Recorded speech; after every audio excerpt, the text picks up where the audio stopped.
Hi students, this is Rajlakshmi. I am going to discuss about the class 9 economics chapter 1, the story of Palampur village. So first question is here to discuss what is the main activity in Palampur. So the main economic activity in Palampur is farming. क्योंकि Palampur village में main economic activity क्या है, farming.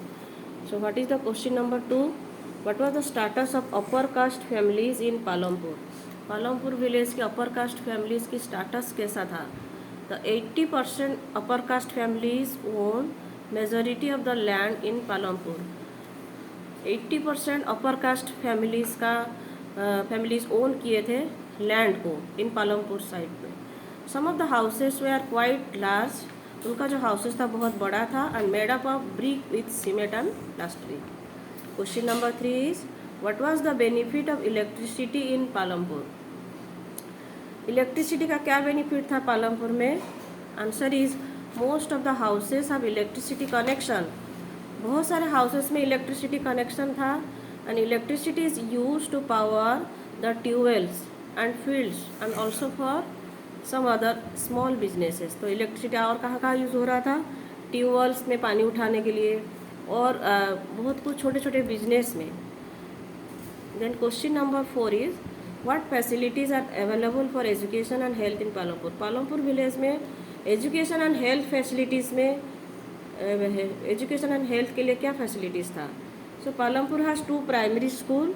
वहाँ पे 2 primary school था and 1 high school is also there. There is a primary health center which is run by the government. Then next comes question number 5. Define production. Production क्या है. Production is an activity that involves making of goods or services that a person needs. ये एक activity होती है, इसमें हम क्या produce करते हैं, goods and services जो कि a person need करता है. Then question number 6 is farmer's plow is an example of which factor of production. Farmers का जो प्लाव होता है वो कौन से फैक्टर्स ऑफ प्रोडक्शन होता है. This is the fixed capital. So question number 7 what do mean by physical capital. Physical capital क्या होती है. At every stage of production we need machines, raw materials, money etcetera.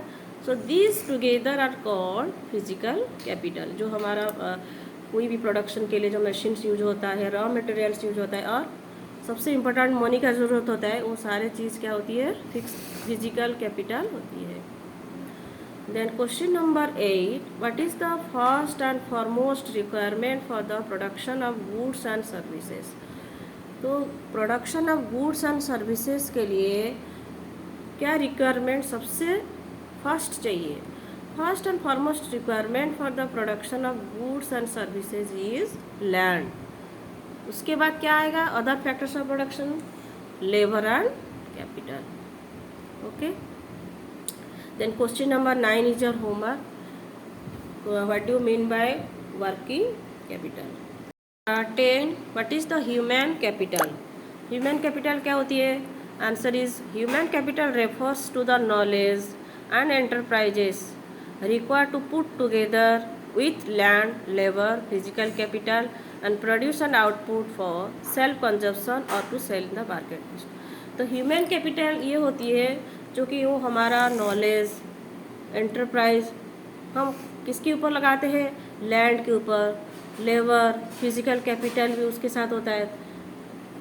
इस चीज़ के लिए, production के लिए. प्रोडक्शन क्या होती है, अपने के लिए भी होता है, सेल्फ कंजप्शन के लिए होता है और हम क्या करते हैं प्रोडक्शन को to sell in the market. जो भी प्रोडक्शन होता है वो प्रोडक्ट्स को मार्केट में सेल करने के लिए. This is the human capital. Question number 11 name the kharif and rabi crops grown in Palampur. Kharif crops are jowar and bajra and rabi crops are wheat and sugarcane which are grown in Palampur. Potatoes are also grown in between these two seasons. Question number 12 what was the main reason for the growth of 3 different crops in a year. तो main reason क्या है, 3 different crops एक साल में, 3 different types of crops growth होने के लिए main reason क्या था. The main reason for the growth of 3 different types of crops were well developed system of irrigation. तो पालमपुर गांव में बहुत अच्छा सा इरीगेशन फैसिलिटीज़ था जो हम जल सिंचाई करते हैं, पानी देते हैं, वो बहुत अच्छा इरिगेशन था. That's why this is the most important reason which is helping for growing up 3 different crops in a year. Then question number 13, what is the impact of electricity on irrigation? Electricity का क्या impact होता है irrigation के लिए, क्योंकि electricity अगर नहीं होगा तो हम ट्यूबवेल से पानी नहीं निकाल पाएंगे, तो पानी नहीं दे पाएंगे, इरिगेशन नहीं हो पाएगा. कितना ट्यूबवेल से, कितना कुएं से हम पानी निकालेंगे, है ना. So earlier with the use of Persian wheel, पहले यूज़ क्या करते थे, पर्शियन व्हील यूज़ करते थे, तो पीपल को बहुत डिफ़िकल्ट होता था पानी देने के लिए इरिगेशन खेती में. So people use to irrigate small area by using water from wells. But after the electricity was develop, so the villagers were irrigating the land by machines.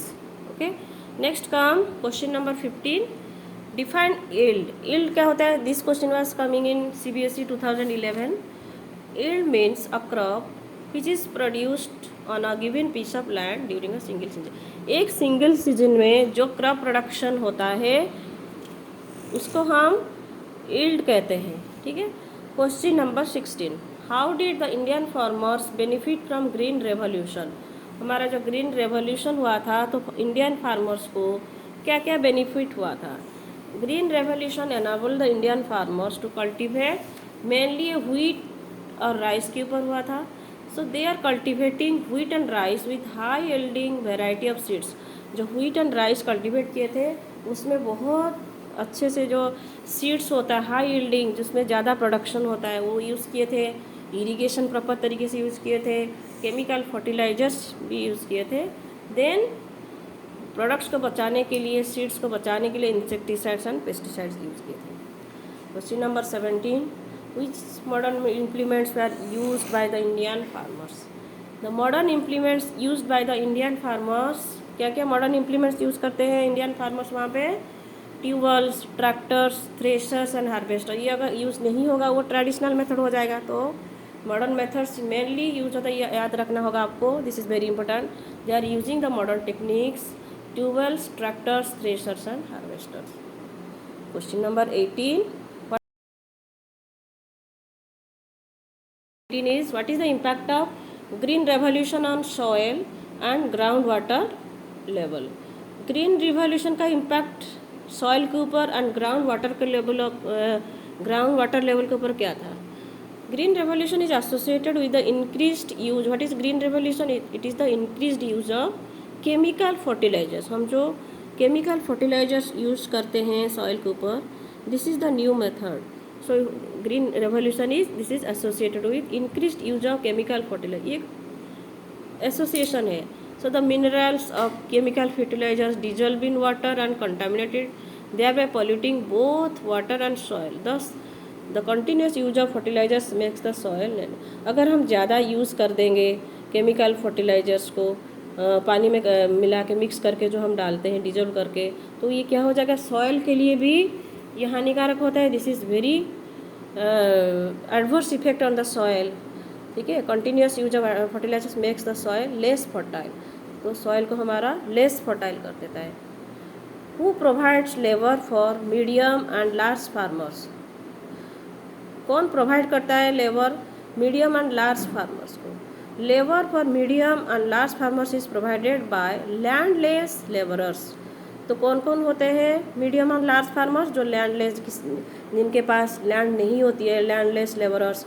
और those who are cultivating small plots of land. और जिसके पास छोटे छोटे plots होते हैं वही medium, उनको ही medium and large farmers बोला जाता है. Next is which is the most labour absorbing sector of the economy. Most labour absorbing कहाँ पे ज़्यादातर लोग यूज़ होते हैं, लेबर कहाँ पे ज़्यादा यूज़ होता है? तो answer is agriculture. Next question, how do farm laborers get wages in Palampur? In Palampur, the farm laborers get wages in the form of cash or kind in terms of food grains. तो farm labourers जो थे वो कैसे veg मिलता था उनको? तो उनको वेज मिलता था, कैश में मिलता था और गुड्स की फॉर्म में मिलता था, मतलब in terms of food grains. कभी कभार उनको फूड ग्रेन्स भी दिया जाता था, अगर कैश नहीं दिया जाता तो क्या दिया जाता था, फूड ग्रेन्स दिया जाता था।